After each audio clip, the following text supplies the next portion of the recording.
యక్షిత ఓ అనే అక్షరం ఎక్కడుందో చూపించు.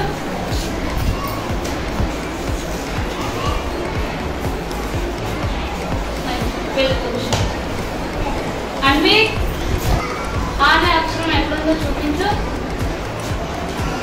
వెళ్ళిపోవచ్చు. అరవింద్ రు అనే అక్షరం ఎక్కడుందో చూపించు. వెళ్ళిపోవచ్చు. ఈ అనే అక్షరం ఎక్కడుందో చూపించు. వెళ్ళిపోవచ్చు. హారిక ఐ అనే అక్షరం ఎక్కడుందో చూపించు. వెళ్ళిపోవచ్చు. తనిష ఊ అనే అక్షరం చూపించు. వెళ్ళిపోవచ్చు. చందన్ ఆ అనే అక్షరం చూపించు. వెళ్ళిపోవచ్చు. పరిణిత ఔ